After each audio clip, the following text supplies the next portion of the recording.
வணக்கம். பரபரப்பு மீடியா செய்திகளுக்காக நான் நிரோஷன்.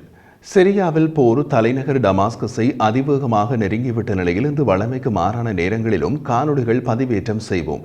புதிய தகவல்கள் கிடைக்க அவை காணொளிகளாக பதிவேற்றம் செய்யப்படும்.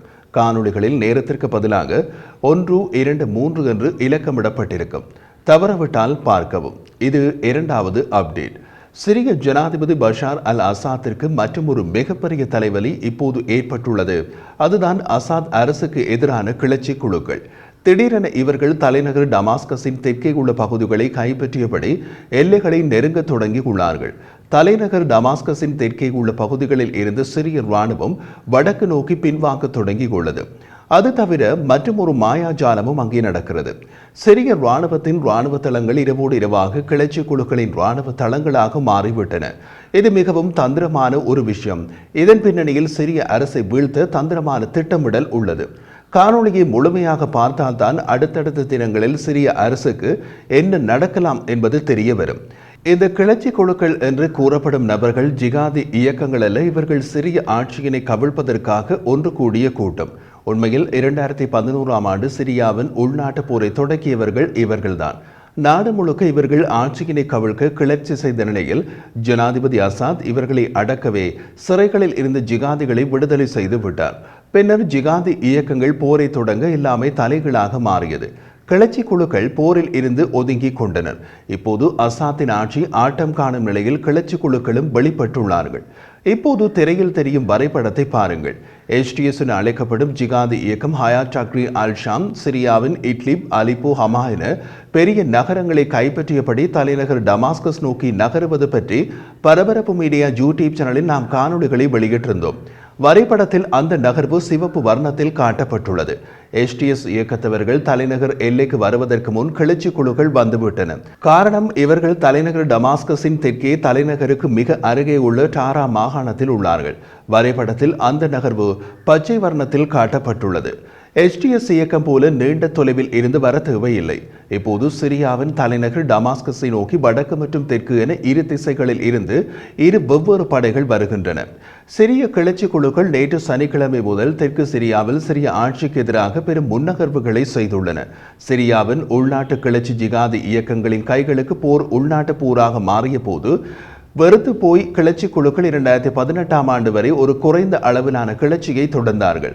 ஜோர்டானிய எல்லைக்கு அருகில் தெற்கு சிரியாவில் உள்ள டாராவுக்கு அருகில் அதுவரை செயற்பட்ட இந்த கிளர்ச்சி குழுக்களில் பல பின்னர் சிரிய அரசுடன் சமரசம் செய்தன. அதை அரசுடன் நல்லிணக்கம் என்று அந்த நாட்களில் குறிப்பிட்டார்கள். ஆனால் அந்த நல்லிணக்கம் எப்போதும் சீராக நடக்கவில்லை.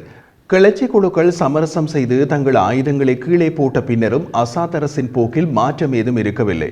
இப்போது அவர்கள் மீண்டும் ஒருங்கிணைந்து பெரிய அளவில் தலைநகர் டமாஸ்கஸை நோக்கி நகரத் தொடங்கி உள்ளார்கள். இது இஸ்ரேலுக்கு முக்கியமான மாற்றங்களை வைத்திருக்கிறது.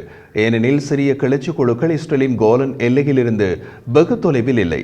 தெற்கு சிரியாவில் கடந்த 24 மணி நேர காலப்பகுதியில் கிளர்ச்சி குழுக்கள் 2018ஆம் ஆண்டுக்கு முன் தங்கள் கட்டுப்பாட்டில் இருந்த பகுதியின் பெரும் பகுதியை மீண்டும் கைப்பற்றியுள்ளன. இது ஜோர்டானிய எல்லை டாரா நகரம் அதை சுற்றியுள்ள கிராமப்புறங்களை உள்ளடக்கிய ஒரு பெரிய பகுதி. இந்த கிளர்ச்சி குழுக்கள் இஸ்ரேலிய எல்லைக்கு அருகில் உள்ள சிரியாவின் கொனிட்ரா பகுதியிலும் நகர்ந்து வருவதாக கூறப்படுகிறது.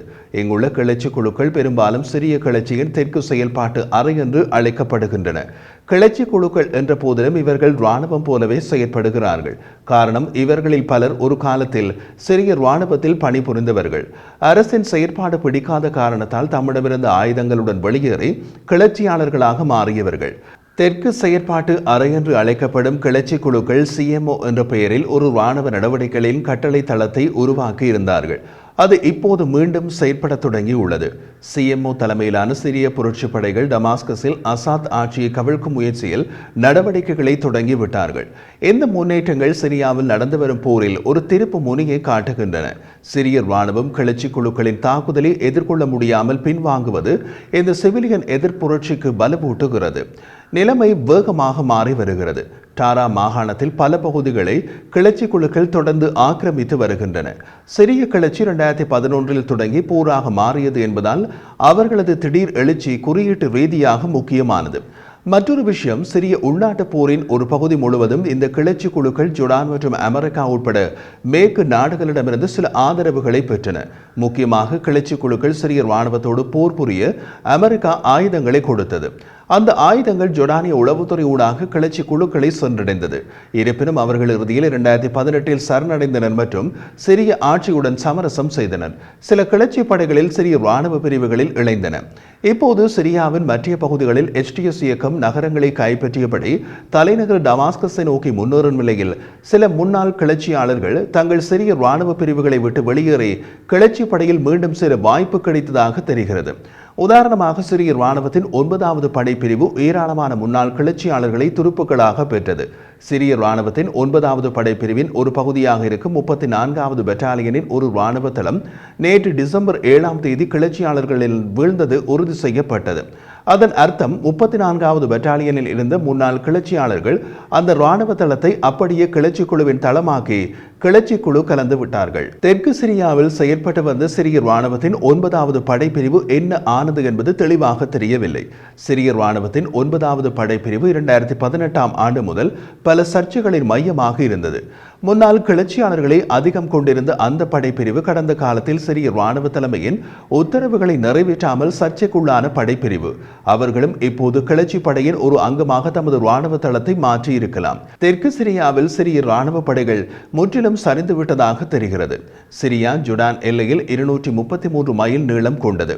டாராவில் உள்ள கிளர்ச்சி படை ஏற்கனவே இந்த எல்லையில் 100 மைல்களுக்கு மேலுள்ள பகுதியை தமது கட்டுப்பாட்டில் எடுத்துள்ளதாக தெரிகிறது.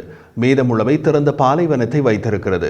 ஜோர்டான் எல்லைக்கூடாக இம்முறையும் கிளர்ச்சி படைகளுக்கு ஆயுதங்களை போய் சேர்ந்தாலும் ஆச்சரியப்படுவதற்கில்லை.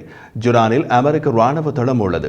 இஸ்ரேல் மீது ஈரான் ஏவுகணை தாக்குதல் நடத்திய போது அமெரிக்காவுடன் சேர்ந்து ஜோர்டான் விமானங்களும் ஈரானிய ஏவுகணைகளை சுட்டு வீழ்த்தின.